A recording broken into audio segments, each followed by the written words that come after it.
शादी के एक दिन पहले मेरे साथ ऐसा घिनौना हादसा हुआ जिसे बताने में भी मुझे शर्म आती है। ऋषि, तुम बाहर कब गए? ऋषि मेरी बात सुनो।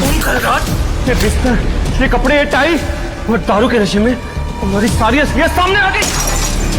2 दिन में हमारी शादी है और तुम कल रात को किसी और के साथ। ऋषि मेरी बात सुनो, मैंने कुछ गलत नहीं किया। ऋषि शायद कुछ गलत फहमी हुई है। ऋषि मुझे शर्म आती है कहते हुए कि तुम मेरी बेटी हो। ये रिश्ता मैं अभी के अभी खत्म करता हूँ। आज के बाद अपनी ये मनुष्य शक्ल मुझे मत दिखाना। मुझे कुछ ध्यान नहीं आ रहा है। मैं सच में, मुझे लगा कि मैं ऋषि के साथ थी। प्लीज, मुझे पता है कि आपने कुछ भी नहीं किया, क्योंकि जो कुछ भी किया है वो तो मैंने किया। कल रात में जिस कमरे में तुम थी उस कमरे में ऋषि नहीं, कोई और था।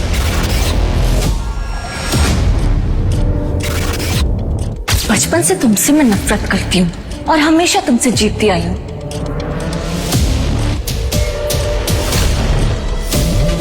और मैंने ये सब इसलिए किया क्योंकि अगर कोई ऋषि से शादी करेगा तो वो मैं होंगी। कनिका ने अपना काम कर दिया था और पापा ने मेरी एक नहीं सुनी।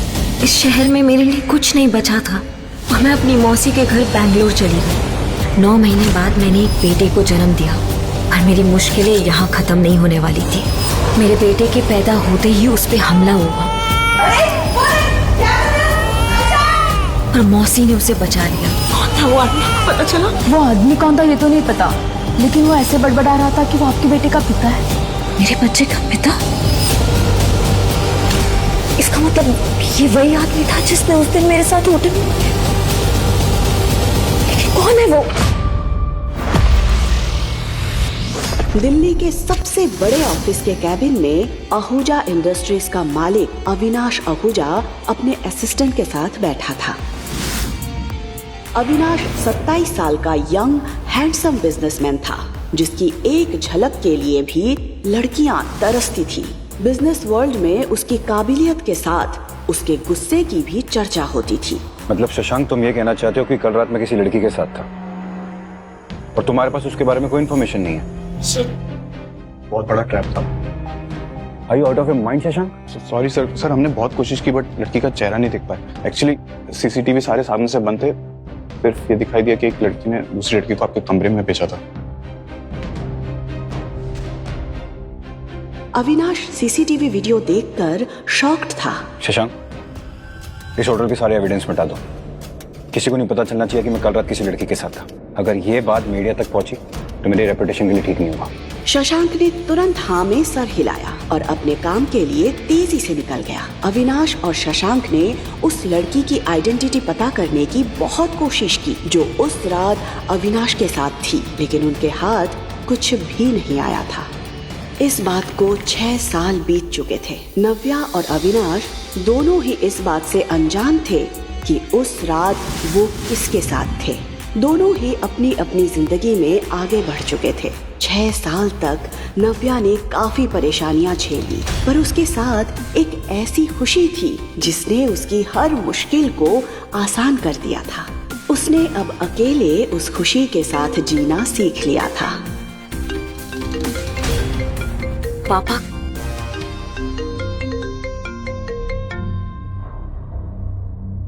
पापा। नव्या, तुम्हें चंडीगढ़ आना है। लेकिन आज अचानक अपने पापा की आवाज सुनकर वो एक झटके में 6 साल पीछे चली गई थी। पापा आप सच में चाहते हैं कि मैं वापस आ जाऊं? हाँ बेटा। पापा चाहते हैं कि मैं वापस चली जाऊं? पापा सच में मुझे घर बुला रहे हैं? ओह गॉड, ओह गॉड। पर क्यों? पापा मुझे वापस क्यों बुला रहे? उन्होंने कुछ बताया भी नहीं। मैं फिर से पूछती हूँ।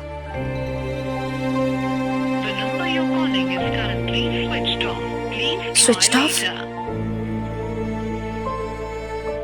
पापा ने मुझे वापस बुलाया, मैं वापस घर जा सकती हूँ।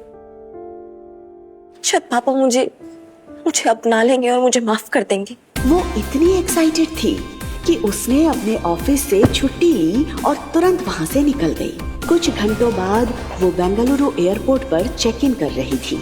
वो अपने पापा के एक बुलावे पर दौड़ी चली जा रही थी, सिर्फ इस उम्मीद में कि शायद अब उनका रिश्ता फिर से पहले जैसा हो जाए। आरव, कम। ये आवाज किसी और की नहीं बल्कि आरव की थी। आरव नव्या का बेटा था। उसके साथ अतीत में जो हुआ उसके बाद उसने अपना शहर तो छोड़ दिया था, लेकिन उस रात की याद उसकी जिंदगी से कभी दूर नहीं हुई थी। बेंगलुरु शिफ्ट होने के कुछ ही दिन बाद उसे पता चला कि वो प्रेग्नेंट है। मम्मा देखो, हमारा फ्लाइट मिस हो गया। आरव, वो हमारी फ्लाइट नहीं है, हमारी फ्लाइट 1 घंटे बाद है। और अगर मिस हो गया तो? और अगर मिस हो गया तो हम पैदल पैदल जाएंगे, ठीक है? बहुत ही प्यारा बच्चा है आपका। बहुत नॉटी भी। Thank you. नव्या ने जैसे ही ऊपर देखा तो उसके सामने एक 6 फुट का आदमी खड़ा था। नव्या को ये इंसान किसी भी सेलिब्रिटी से कम नहीं लग रहा था, पर वो ये नहीं जानती थी कि ये इंसान कोई और नहीं बल्कि अविनाश आहूजा है। उसने और अविनाश ने एक दूसरे को देखा, लेकिन वो एक दूसरे को पहचान नहीं पाए।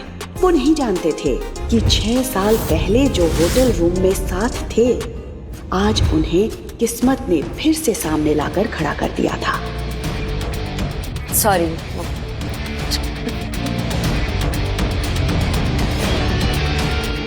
मुझे सर की फ्लाइट चेंज करवानी है। इस लेडी को भी आपने बिजनेस क्लास की टिकट दे दी। अविनाश सर बिजनेस क्लास से ट्रैवल करते हैं क्योंकि उनको डिस्टर्बेंस नहीं पसंद है। वो ये बच्चे का शोर सुनते हुए ट्रैवल नहीं कर सकते। या तो आप इनकी क्लास चेंज करिए या अविनाश सर के लिए दूसरी फ्लाइट कीजिए। He just can't travel with kids. Excuse me, क्या कहना चाहते हैं आपके सर? शोर मचा रहा था मेरा बेटा, वो शोर नहीं मचा रहा था, वो मुझसे बात कर रहा था। रियली? शशांक, मैम को मेरी तरफ से एक हियरिंग चेकअप का एक पैकेज गिफ्ट करो। या तो इनके कान खराब हो गए हैं या इन्हें ऊंचा सुनने की आदत पड़ गई है। नव्या और अविनाश के बीच बहस भड़कती जा रही थी, लेकिन इन सब से अलग आरव का ध्यान तो कहीं और ही था। आरव के हाथ पर एक हार्ट शेप का बर्थ मार्क था। आज ठीक वैसा ही निशान उसे अविनाश के हाथ पर दिखाई दे रहा था। नव्या और अविनाश दोनों ही आरव के मुंह से ये शब्द सुनकर शॉक्ड रह गए थे। अविनाश एकटक आरव को देख रहा था। न जाने क्यों उसके मुंह से पापा शब्द सुनकर अविनाश को एक अजीब सी फीलिंग हो रही थी, ऐसी फीलिंग जो उसे पहले कभी नहीं हुई थी। रफ, क्या बोल रहे हो तुम? पापा नहीं है। तो मम्मा इज माय डैड। नहीं है वो तुम्हारे डैड, प्लीज ऐसे नहीं बोलते। बट मम्मा सी, हम दोनों के हाथों में सेम निशान है। एक जैसा निशान देखकर अविनाश और नव्या भी हैरान रह गए। ऐसे सेम निशान होने से कोई किसी का पापा नहीं होता यार। सीरियसली, इनकी पूरी फैमिली पर। जहां अविनाश के दिल पर आरव की मासूमियत छप गई थी, वहीं नव्या ने तुरंत आरव के हाथ से अविनाश का हाथ छुड़ाया और उसे अपनी तरफ कर लिया। इनफ आरव, ऐसे किसी को भी पापा नहीं होते। बट मम्मा उसने आरव को इतने प्यार से पाला पोसा था कि आज तक उससे तेज आवाज में बात तक नहीं की थी, लेकिन आज सिचुएशन उसके हाथ से निकल गई थी। उसके हिसाब से पापा बोलकर ना सिर्फ आरव ने अविनाश को हंसने का मौका दिया था, बल्कि नव्या के वो 6 साल पुराने जख्म भी ताजा कर दिए थे। अविनाश को ऐसा लग रहा था कि नव्या की लाइफ में जो भी पर्सनल इश्यूज हैं, उसकी वजह से आरव के दिल पर बुरा असर पड़ रहा है, और ये बात उसे जरा भी अच्छी नहीं लग रही थी। जब बच्चे संभालना नहीं आता तो पैदा क्यों करते हो? इंडिपेंडेंट बनने के नाम पे सिंगल पेरेंट बन जाते हो। कभी सोचा बच्चे पे क्या असर पड़ेगा? ये बात नव्या को बहुत बुरी लगी। आज किसी ने उसकी पेरेंटिंग पर सवाल उठा दिया था। तुम्हारी हिम्मत!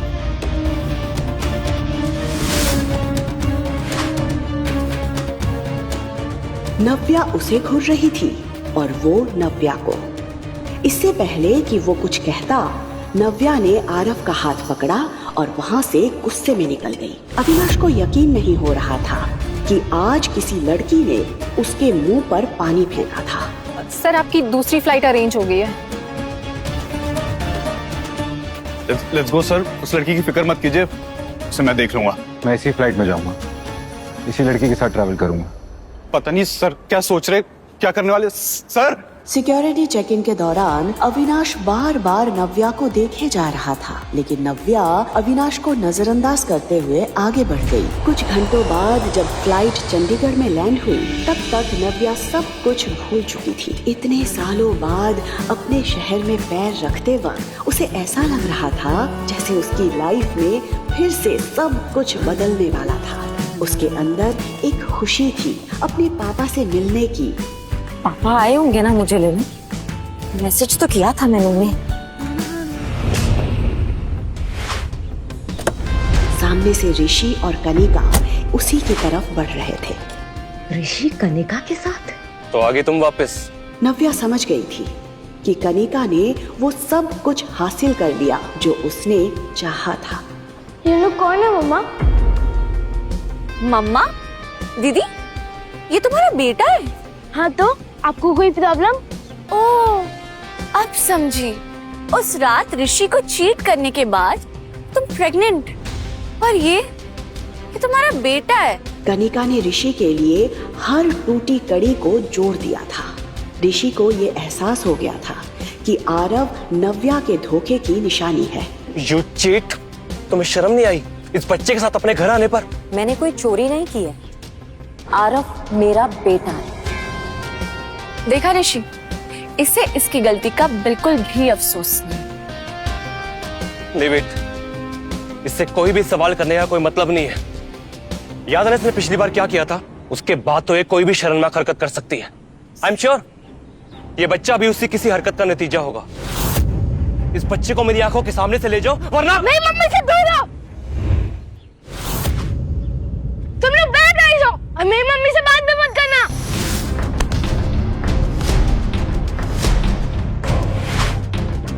मेरे बच्चे को हाथ लगाने की हिम्मत भी मत करना। Behave yourself. शायद तुम भूल रही हो कि तुम ऋषि शेखावत से बात कर रही हो, समझे? नो वंडर ये बच्चा इतना बदतमीज है। माँ के गुण है इसमें। ये सिखाया तुमने अपने बच्चे को, और एक सिंगल मदर से क्या उम्मीद कर सकते हैं? मम्मा को कुछ मत बोलना, आप बंद हो। नव्या इसका मुंह बंद करो, वरना पिछली बार तुम्हारे बेटे पर हाथ उठाया था, इस बार तुम्हारे पे उठाना पड़ेगा। हाथ उठाकर तो दिखाओ। ये सुनते ही नव्या ने पीछे पलटकर देखा तो ये आवाज किसी और की नहीं बल्कि अविनाश आहूजा की थी। उसे देखकर नव्या शॉक्ड रह गई थी।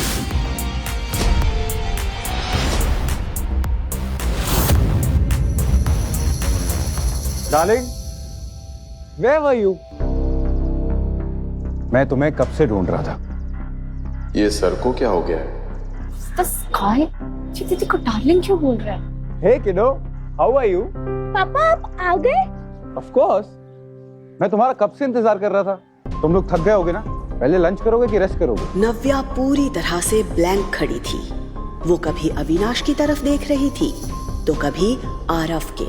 वो मन ही मन सोच रही थी ये क्या करने की कोशिश कर रहा है। तभी उसने कनिका और ऋषि की उड़ी हुई शक्लों की तरफ देखा। वो समझ गई थी कि अविनाश क्या करने की कोशिश कर रहा है। कहाँ थे तुम? मैं कब से तुम्हें ढूंढ रही थी। Let's go Honey. अब लेट्स गो। उसके मुंह से ये सुनकर ऋषि का दिल जल रहा था। वो बार बार अविनाश की पर्सनालिटी और उसके पीछे खड़े असिस्टेंट और गार्ड्स की तरफ देख रहा था।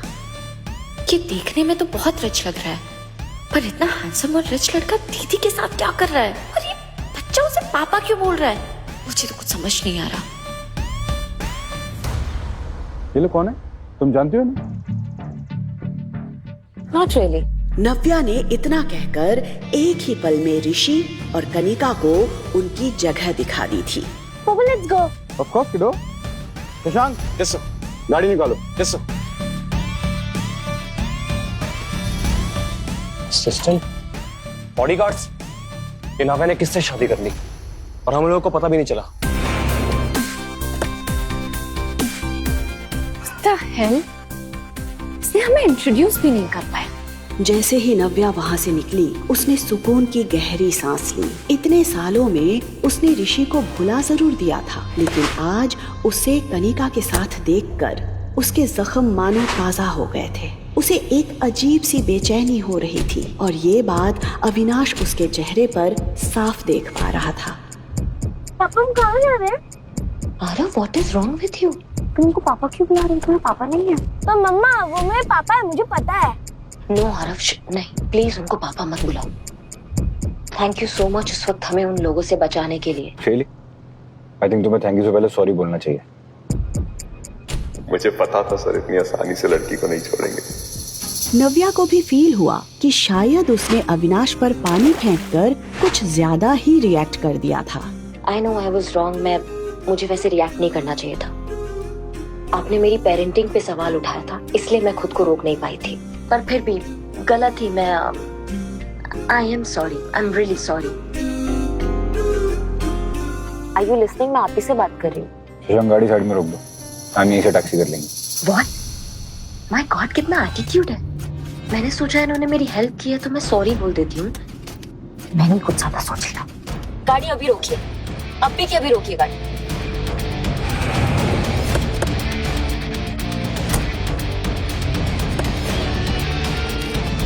What's this? ये टैक्सी का फेयर, यहाँ तक लिफ्ट दिया ना, thank you so much. What the hell? ये लड़की समझती क्या अपने आप को? वो देख रहा था कि नव्या आरव का हाथ पकड़कर दूसरे टैक्सी का वेट कर रही थी। अविनाश का चेहरा देखकर शशांक को हंसी भी आ रही थी और उसे डर भी लग रहा था। वो अविनाश के गुस्से से अच्छे से वाकिफ था, इसलिए उसे पता था कि अविनाश ने इस वक्त अपने आप को कितना कंट्रोल किया हुआ था। अविनाश वहाँ से निकल जरूर गया था, लेकिन अभी भी उसके मन और दिमाग में नव्या और आरव की शक्ल घूम रही थी। इंटरेस्टिंग, कुछ तो है इस लड़की और इसके बेटे में। I don't know what, but there is something. Navya taxi रुकने का वेट कर ही रही थी कि तभी उसकी दादी का फोन आया।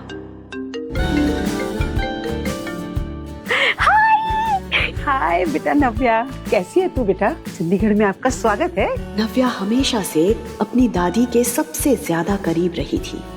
नव्या के घर से जाने के बाद शिखा और कनिका के बिहेवियर से परेशान होकर मीनू दादी ने भी कुछ साल पहले सिन्हा मेंशन छोड़ दिया था, लेकिन फिर एक दिन नव्या के कॉल ने उन्हें फिर से जीने की उम्मीद दे दी थी। दादी, अब बड़ी दादी बन गई है। दादी, मैं हाँ? अगर आप दादी बोलोगे तो मैं क्या बोलूँगा? बिल्कुल तेरा चेहरा, वही आंखें। और आरव, आप मुझे सुपर दादी बुला सकते हैं। सुपर दादी! देख, दादी तो मैं हूँ ही और साथ में सुपर पावर भी है, तो हुई ना मैं आपकी सुपर दादी। सुपर पावर वाली सुपर दादी, ये! वैसे दादी, आप सोशल मीडिया पे बड़े एक्टिव हो। मैं परसों ही आपके आउट हाउस की पिक्चर्स देख रही थी। वो गार्डन पहले से भी बहुत सुंदर हो गया है। वो अमरूद का पेड़ जो हमने साथ में मिलके लगाया था। इतना सब कुछ अकेले आप कैसे कर लेती है दादी? क्या हुआ दादी, आप कुछ बोल क्यों नहीं रहे हो? क्या बोलूं नव्या, जिस लड़की ने इतने सालों तक अकेले सब कुछ हैंडल किया, तो मुझे पूछ रही है मैंने ये गार्डन कैसे मेंटेन किया। बेटा, क्या कुछ नहीं सहा होगा तूने इतने सालों से। मैं तुझसे कहती रही कि तू मेरे पास आके रह जा, पर तूने मेरी एक बात नहीं सुनी। मेरा जी घबरा जाता है बेटा जब मैं सोचती हूँ कि तूने आरव को अकेले कैसे बड़ा किया। कैसे आती दादी मैं यहाँ? पापा ने घर से आप सबसे दूर भेज दिया था। निकल जाओ अभी के अभी इस घर से। अब सिन्हा परिवार से तुम्हारा कोई रिश्ता नहीं। और अगर पापा को मेरी प्रेगनेंसी के बारे में पता चलता तो पता नहीं वो कैसे रिएक्ट करते। और सच बताऊं तो दादी, मैं आपको कोई प्रॉब्लम नहीं देना चाहती थी। तू मेरे लिए कोई प्रॉब्लम कभी भी नहीं खड़ी कर सकती। अरे मेरी तो आंखें तरस जाती हैं बेटा तुझे देखने के लिए। तो आ तो गई हूँ मैं अपनी दादी माँ के पास। बस आधे घंटे में आपके पास पहुँच जाऊंगी दादी। मैं बहुत एक्साइटेड हूँ। मुझे पापा को बताना है कि I missed him so much. Can't wait to meet him. ये सवाल सुनते ही दादी के चेहरे पर उदासी छा गई। उन्हें समझ नहीं आ रहा था कि वो नव्या को सच कैसे बताए। क्या हुआ दादी? नव्या, तेरे पापा। आरव की चीख सुनते ही नव्या उसकी तरफ भागती है। देख के नहीं चला सकता, अभी लग जाता तो। लेकिन उसे सही सलामत देखकर चैन की सांस लेती है। बैठ गई यहाँ पे भी आ गए हमें परेशान करने के लिए। आरव, ये बैड गाइस तुम्हारा कुछ नहीं बिगाड़ सकते जब तक मम्मा तुम्हारे साथ है। तुम दोनों यहाँ क्या कर रहे हो? अरे हमारा छोड़ो, ये बताओ कि तुम्हारा वो डार्लिंग और उसके बॉडीगार्ड्स कहीं दिखाई नहीं दे रहे। कनिका, मुझे तुम्हें हर चीज बताने की जरूरत नहीं है। नव्या, नव्या, आरव ठीक तो है ना नव्या? हाय दादी, आरव ठीक है। ये बताइए कि आप ठीक हो? लगता है कि दादी को मुझसे बात करने में कोई इंटरेस्ट नहीं है। एनीवेज, तुम दोनों ने एयरपोर्ट पे कम तमाशा नहीं किया था, अब क्या लेने आए हो यहाँ पे? ओ हेलो, हमें भी आने का कोई शौक नहीं है। ये तो शेखर अंकल ने कहा इसलिए हमें आना पड़ा, वरना तुम्हें और तुम्हारे इस बदतमीज बेटे को मोहर नहीं जलते। बाय द वे, पापा ने तुम्हें घर बुलाया अभी। हम गाड़ी में वेट कर रहे हैं, आ जाओ। Let's go. आरव, तुम यहाँ साइड में खड़े रहो और हिलना मत, मैं बैग लेके आ रही हूँ। दादी, सुना आपने? पापा ने मुझे घर पे बुलाया। क्या लगता है आपको वो मुझे माफ कर देंगे ना? आरव को अपनाएंगे ना वो? दादी, क्या मुझे जाना चाहिए ना घर पे? दादी। दादी टेंशन में फोन कट कर देती है। नव्या इतनी उम्मीद से यहाँ आई है, जब उसे पता चलेगा कि शेखर उसे यहाँ क्यों बुलाया है तो उसका तो दिल ही टूट जाएगा।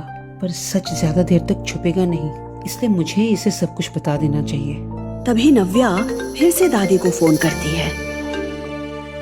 हाँ नव्या बेटा। हाँ दादी, उस वक्त बेटा शेखर ने तुझे यहाँ बिखरे रिश्तों को जोड़ने के लिए नहीं बुलाया, उसने तो तुझे कनिका और ऋषि की सगाई के लिए यहाँ बुलाया है। कुछ सेकंड्स के लिए नव्या इमोशनल जरूर हुई, लेकिन फिर उसने अपने आप को एक बार फिर समेट लिया। आखिर कनिका जीत ही गई। माफ कर दे मुझे मेरी बच्ची, मैं नहीं चाहती थी कि ये बात तुझे वहाँ जाकर पता चले, इसलिए मुझे तुझे बतानी पड़ी। देख बेटा, मैं जानती हूँ कि एक वक्त ऐसा था जब तू ऋषि से बेइंतहा प्यार करती थी।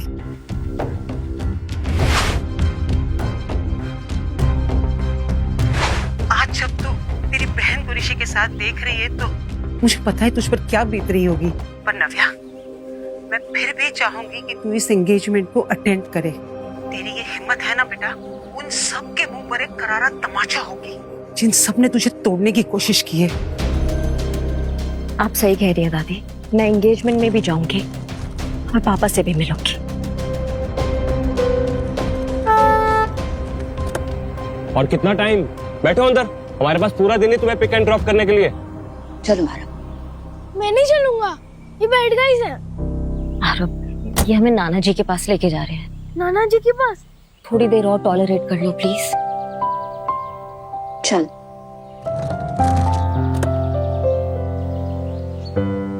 कुछ देर बाद जब गाड़ी सिन्हा पैराडाइज के सामने रुकी तो एक पल के लिए नव्या की सांसें थम गई। ये घर देखते ही उसे वो दिन याद आ गए जब वो यहाँ से आखिरी बार निकाली गई थी। निकल जाओ अभी के अभी इस घर से। ऋषि और कनिका तो तेजी से उतरकर घर के अंदर चले गए थे, लेकिन इतने सालों बाद अपने ही घर के अंदर जाने के लिए नव्या के पैर कांप रहे थे। वो यहाँ आ तो गई थी, लेकिन उसे समझ नहीं आ रहा था कि वो इस घर के लोगों को फेस कैसे करेगी। तभी आरव नव्या का हाथ पकड़ता है और उसे हिम्मत देता है। आरव का एक्साइटेड चेहरा देखकर नव्या हिम्मत जुटाती है। अरे नव्या, सबसे पहले तुम मुंह मीठा करो। अरे आज तुम्हारी घर वापसी है, तुम्हारी बहन की सगाई के लिए। अब दो खुशखबरियां हैं तो फिर मुंह मीठा करना तो बनता है ना। मैं जानती हूँ आप मुझे खास पसंद नहीं करती हैं। मिठाई खिला के नाटक करने की कोई जरूरत नहीं है। ऐसे बात करोगी अपनी माँ के साथ? ये संस्कार दिए मैंने तुम्हें। इतने सालों बाद अपने पापा को देखते ही नव्या को अपना खुशहाल बचपन याद आ गया। पकड़ लिया, चलो।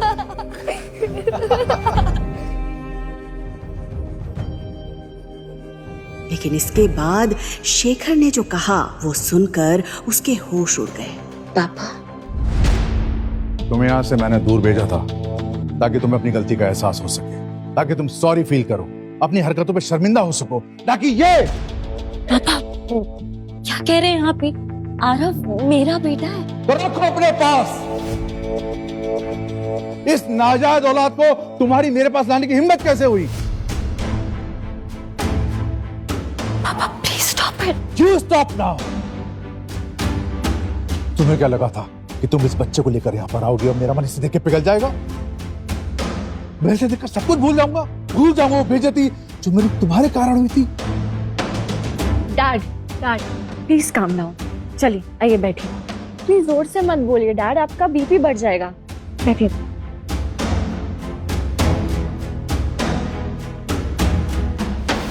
अब आएगा मजा। लीजिए पानी पीजिए। Calm down.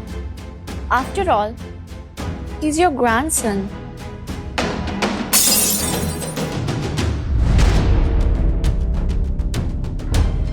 ये मेरा ग्रैंडसन नहीं है और ना ही कभी हो सकता है। तेरा परिवार इस बच्चे को कभी एक्सेप्ट नहीं करेगा नव्या। ये बात तुम जिंदगी भर मत भूलना। नव्या समझ गई थी कि इतने सालों में शेखर के मन में उसके लिए नफरत का बीज और भी गहरा हो गया था और बची कुची कसर शिखा और कनिका पूरी कर रहे थे। तो मैं भी यहाँ पे अपने बच्चे को एक्सेप्ट करने की गुहार लेकर नहीं आई हूँ। मैं यहाँ एंगेजमेंट अटेंड करने आई हूँ। वो अटेंड करूंगी और यहाँ से चली जाऊंगी। करो, बिल्कुल करो। इनफैक्ट मैंने तुम्हें बुलाया है एंगेजमेंट के लिए, लेकिन मेरी भी एक शर्त है। इस सगाई में केवल तुम वेलकम हो। ये बच्चा उस इवेंट में नहीं आ सकता और मैं तुम्हारी वजह से और बेइज्जती सहन नहीं कर सकता। तो ठीक है, ये एंगेजमेंट आप सबको ही मुबारक हो। Congratulations Kanika and Rishi.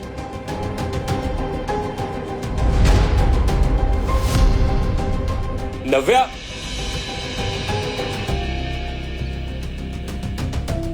Aarav cab आ गई है वहां पे, वहां जाके बैठो, मम्मा आ रही है।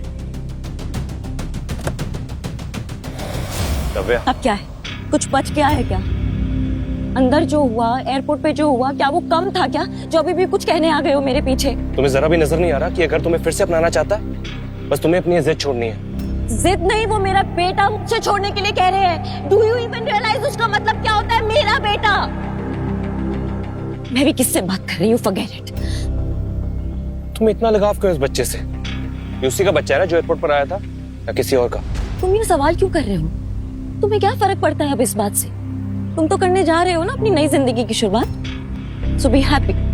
यहाँ पे तो तुमने मुझे चीट किया, सब कुछ छोड़ के यहाँ से चली गई और एटीट्यूड ऐसे दिखा रहे हो जैसे ये मेरी गलती है। तुम्हें क्या पता है कि उस रात क्या हुआ था, किसने चीट किया, किसने नहीं चीट किया? और मुझे अब तुम्हें कोई सफाई नहीं देनी है, मुझे तुमसे बात ही नहीं करनी है। ये उसी का बच्चा है ना जो एयरपोर्ट पर आया था, या किसी और का? तुम्हें क्या फर्क पड़ता है अब इस बात से? तुम्हें पता भी है कि उस रात मेरे साथ क्या हुआ था? तुम्हें पता भी है कि मुझे किसने फंसाया था?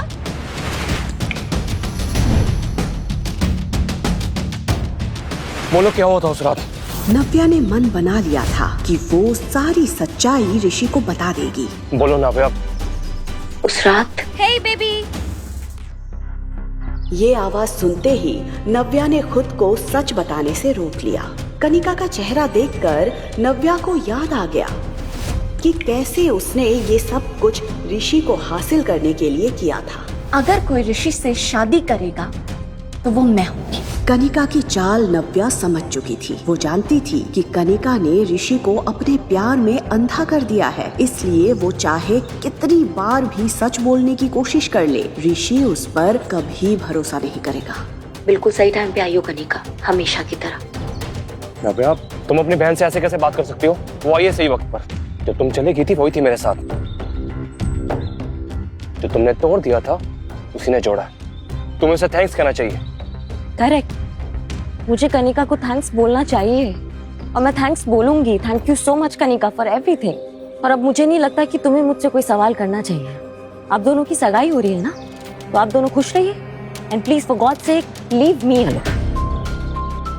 देखा इसका एटीट्यूड। बेबी छोड़ो ना, हम अपने एंगेजमेंट में ध्यान देते हैं ना। वैसे भी इनका ध्यान रखने के लिए पापा काफी हैं। उन्होंने डेफिनेटली इनके बारे में कुछ सोचा होगा, है ना? इस नाजायज औलाद को तुम्हारी मेरे पास लाने की हिम्मत कैसे हुई? ये मेरा ग्रैंडसन नहीं है और ना ही कभी हो सकता है। सगाई में केवल तुम वेलकम हो। ये बच्चा उस इवेंट में नहीं आ सकता। मम्मा, नानू नहीं चाहते हैं ना कि मैं पार्टी में आऊं? मेरा बच्चा, उसकी उम्र भले ही कम थी, लेकिन उसे ये तो समझ आ ही गया था कि उसे यहाँ पर दादी के अलावा और कोई भी पसंद नहीं कर रहा था। उसकी ये फीलिंग देखकर नव्या के दिल के टुकड़े हो गए थे। क्या कभी ऐसा हुआ है कि मम्मा अपने बच्चे के बिना किसी पार्टी में गई हो? नानू थोड़ा गुस्से में थे ना, इसलिए उन्होंने ऐसे कह दिया। लेकिन तुम हमेशा एक बात ध्यान रखना, मम्मा कहीं भी जाएगी अपने बच्चे के साथ जाएगी। चॉकलेट? नव्या ने आरव को तो बहला दिया था, लेकिन उसके मन में अभी भी उथल पुथल मची हुई थी। एक तरफ उसे अपने परिवार की नफरत झेलनी थी और दूसरी तरफ उसे आरव के कोमल मन का ध्यान भी रखना था। बस जल्दी से ये 1-2 दिन निकल जाए, फिर मैं अपने बच्चे को लेके अपनी दुनिया में चली जाऊंगी। नव्या आरव को लेकर अपने दादी के घर पहुंची। दादी ने नव्या और आरव को ढेर सारा प्यार दिया, जो वो अपने पापा से एक्सपेक्ट कर रही थी। आज एंगेजमेंट पार्टी थी। ऋषि शेखावत और कनिका सिन्हा की सगाई होने वाली थी। इस पार्टी में देश के बड़े बड़े बिजनेसमैन भी शरीक होने वाले थे। उनमें से एक था मिस्टर आलूवालिया। उनकी उम्र 45 साल की थी। शेखर अंकल, आपने मुझे बुलाया? यस, अंदर आओ। और ये क्या अंकल अंकल लगा रखा है? कॉल मी डैड बेटा। ऋषि, आज का दिन मेरे लिए बहुत इंपॉर्टेंट है। ये शादी एक शादी नहीं, बल्कि हमारे फैमिली बिजनेस को मजबूत करने का तरीका भी है। आज मैं तुम्हें अपनी सबसे प्रीशियस डॉटर देने जा रहा हूँ। आई होप कि तुम उसका अच्छे से ख्याल रखोगे। आप बेफिक्र रहिए डैड, मैं कनिका का अच्छे से ख्याल रखूंगा। आज पार्टी में कुछ खास गेस्ट आने वाले हैं। मिस्टर आलूवालिया, उनसे मिलने कई लोग आएंगे। बड़ी मुश्किल से वो यहाँ आने के लिए राजी हुए हैं। और तुम तो जानते हो कि उनसे रिश्ता बनाने के लिए लोग बस एक मौका ढूंढते हैं, और आज की पार्टी में उन्हें ये मौका मिल जाएगा। ध्यान रहे, उन्हें किसी भी तरह की कोई दिक्कत नहीं होनी चाहिए। श्योर। आज पार्टी में नव्या भी आने वाली है। आपको लगता है वो आएगी? आएगी, जरूर आएगी। मैंने उसे बुलाया है, वो मेरी बात टाल नहीं सकती। इनफैक्ट मेरे एक फोन कॉल पे वो भागते हुए चंडीगढ़ आ गई। वो पार्टी में जरूर आएगी। I know. आज में कोई प्रॉब्लम ना क्रिएट करे। कनिका आज खुशी से फूली नहीं समा रही थी। उफ, सच ए ड्रीमी एंट्री। आई विश मेरे लिए भी कोई ऐसा ही अमीर राजकुमार आता। ऐसा राजकुमार पाने के लिए ना बड़ा चालाक बनना पड़ता है। क्या मतलब? अरे तुझे नहीं पता, ये राजकुमार इसकी बड़ी बहन का फियांसे था। इसने अपनी बहन को घर से भगाया और अब उसी के फियांसे से शादी कर रही है। अरे हाँ, सालों हो गए नव्या को देखे हुए। इस सिन्हा परिवार ने ना जाने कहाँ गायब कर दिया उसे। अरे मैंने तो सुना था 6 साल पहले नव्या और ऋषि की शादी होने वाली थी, पर अचानक क्या हो गया? कहाँ चली गई? ये शिखा ने भी तो वैसा ही किया था। शादीशुदा मिस्टर सिन्हा को उनकी वाइफ से दूर करके खुद उनसे शादी कर ली थी। क्या पता इसकी बेटी कनिका ने भी बेचारी नव्या के साथ वैसा ही कुछ किया हो। आज अगर वो होती, इस कनिका की तरफ कोई देखता भी नहीं। उसकी पर्सनैलिटी के आगे कनिका कभी दिखाई नहीं दी, इसीलिए तो जलती है कनिका अपनी बड़ी बहन से। नव्या का तो और ही कुछ अलग है। मेहमानों के बीच कनिका और नव्या को लेकर कंपैरिजन की बातें हो रही थी। अरे मिस्टर सिन्हा, आपकी बड़ी बेटी दिखाई नहीं दे रही, कहाँ है वो? जहाँ तक मुझे याद है, ये ऋषि शेखावत वही है ना जिसके साथ आपकी बड़ी बेटी की शादी होने वाली थी? ये बात जोर से उठते ही सन्नाटा छा गया था। मेहमानों के बीच हो रही बातों से शेखर का खून खौल रहा था कि तभी नव्या के आते ही सिन्हा परिवार के होश उड़ जाते हैं। शेखर के बार बार मना करने के बाद भी नव्या आरव को एंगेजमेंट पार्टी में लेकर आई थी। शेखर तिलमिलाकर नव्या की ओर जाता है। तुम यहाँ इस लड़के के साथ क्या कर रही हो? तुम जानबूझ के अपनी बहन की सगाई खराब करना ही हो ना? इस लड़के का नाम आरव है पापा, और आरव मेरा बेटा है। और वैसे भी पापा, आपने मुझे बैंगलोर से सगाई अटेंड करने के लिए बुलाया ना, सो आई एम हियर। नव्या, मैंने तुमसे कहा था ये लड़का तुम्हारे साथ नहीं आ सकता। इसे अभी के अभी यहाँ से भेजो, वरना मैं इसका हाथ पकड़ के यहाँ से बाहर निकाल दूंगा। मेरे बेटे को कोई छू भी नहीं सकता है, और अगर आप नहीं चाहते कि हम यहाँ रहे तो मैं खुद यहाँ से चली जाती हूँ। दीदी, दीदी स्टॉप। दीदी तुम भी ना, तुम्हें तो पता है डैड गुस्से में, दो चार शब्द ज्यादा भी कह दिया तो तुम क्या सच में चली जाओगी? हाँ, वो क्या है ना दीदी, तुम्हें देख करके 6 साल पहले जो कुछ भी हुआ वो सब याद आ जाता है डैड को। पता नहीं क्या कुछ नहीं सहा उन्होंने, थोड़ा गुस्सा है। तुम गुस्सा थूक दो ना। आज मेरी एंगेजमेंट है, आई नीड योर ब्लेसिंग्स। उसका चेहरा देखकर नव्या समझ गई थी कि वो क्या साबित करना चाहती थी। डैड, आप ही समझाइए ना दीदी को, मेरी बातों का तो जैसे असर ही नहीं होता इन पे। शेखर गुस्से में आरव की तरफ देख रहा था। फिर अचानक उसका ध्यान मिस्टर आलूवालिया पर गया। उसने अपने दिमाग को ठंडा किया। ठीक है, तुम रुक सकती हो, लेकिन एक किनारे चुपचाप खड़ी रहना। मैंने चाहता तुम्हारा बेटा आरव यहाँ वहाँ घूमे और लोग इसे देख के 10 सवाल करें। क्या नव्या मान लेगी शेखर की बात? क्या चल रहा था शेखर के दिमाग में? क्या मिस्टर आलूवालिया के साथ मिलकर कोई और साजिश रचने वाला है शेखर नव्या के खिलाफ? क्या नया मोड़ लाएगी ये पार्टी नव्या की जिंदगी में? जानने के लिए सुनते रहिए द रिटर्न, सिर्फ पॉकेट FM पर।